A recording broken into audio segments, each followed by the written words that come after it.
Lucas 6. E aconteceu que num sábado passou pelas searas, e os seus discípulos iam arrancando espigas, e esfregando-as com as mãos, as comiam. E alguns dos fariseus lhes disseram: Por que fazeis o que não é lícito fazer nos sábados? E Jesus respondendo lhes disse: Nunca lestes o que fez Davi quando teve fome, ele e os que com ele estavam?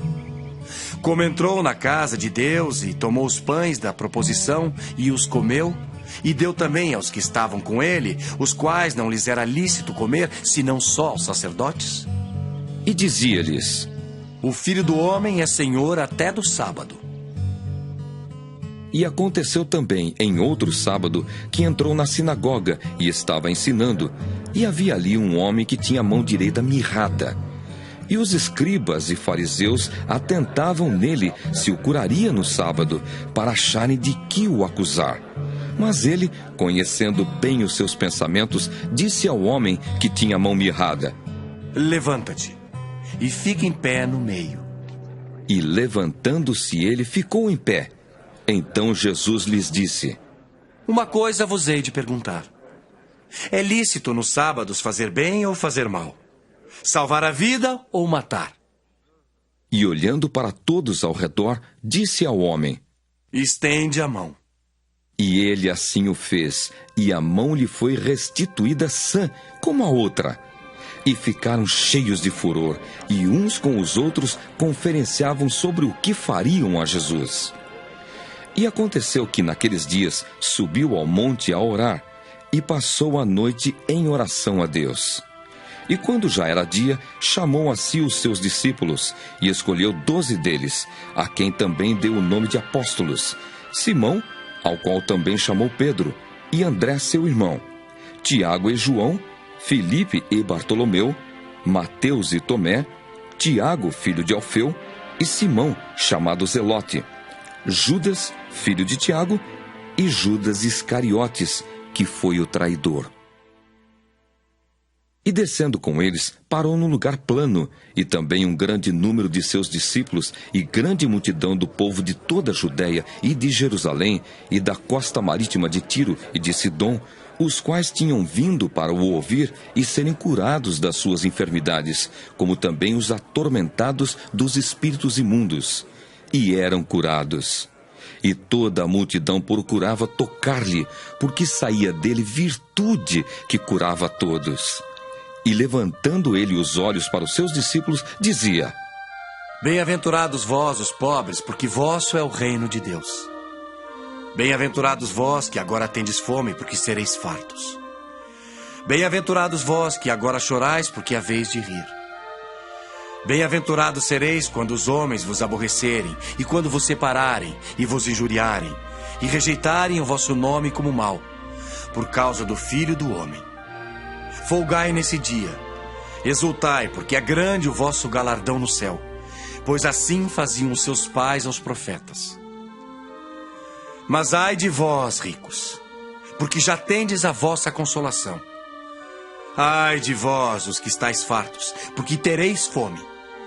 Ai de vós, os que agora rides, porque vos lamentareis e chorareis. Ai de vós, quando todos os homens falarem bem de vós, porque assim faziam seus pais aos falsos profetas. Mas a vós que ouvis digo: amai a vossos inimigos, fazei bem aos que vos aborrecem, bendizei os que vos maldizem, e orai pelos que vos caluniam. Ao que te ferir numa face, oferece-lhe também a outra. E ao que te houver tirado a capa, nem a túnica recuses. E dá a qualquer que te pedir. E ao que tomar o que é teu, não lhe o tornes a pedir. E como vós quereis que os homens vos façam, da mesma maneira fazei-lhes vós também. E se amardes aos que vos amam, que recompensa tereis? Também os pecadores amam aos que os amam. E se fizerdes bem aos que vos fazem bem, que recompensa tereis? Também os pecadores fazem o mesmo. E se emprestardes àqueles de quem esperais tornar a receber, que recompensa tereis? Também os pecadores emprestam aos pecadores, para tornarem a receber outro tanto. Amai, pois, a vossos inimigos, e fazei o bem. E emprestai sem nada esperardes, e será grande o vosso galardão, e sereis filhos do Altíssimo. Porque ele é benigno, até para com os ingratos e maus. Sede, pois, misericordiosos, como também vosso Pai é misericordioso. Não julgueis e não sereis julgados. Não condeneis e não sereis condenados. Soltai e soltar-vos-ão. Dai e ser-vos-á dado. Boa medida, recalcada, sacudida e transbordando vos darão. Porque com a mesma medida com que medirdes, também vos medirão de novo. E disse-lhes uma parábola. Pode, porventura, um cego guiar outro cego? Não cairão ambos na cova? O discípulo não é superior a seu mestre, mas todo o que for perfeito será como o seu mestre. E por que atentas tu no argueiro que está no olho do teu irmão e não reparas na trave que está no teu próprio olho? Ou como podes dizer a teu irmão: Irmão, deixa-me tirar o argueiro que está no teu olho, não atentando tu mesmo na trave que está no teu olho? Hipócrita! Tira primeiro a trave do teu olho e então verás bem para tirar o argueiro que está no olho de teu irmão. Porque não há boa árvore que dê mau fruto, nem má árvore que dê bom fruto. Porque cada árvore se conhece pelo seu próprio fruto. Pois não se colhem figos dos espinheiros, nem se vindimam uvas dos abrolhos.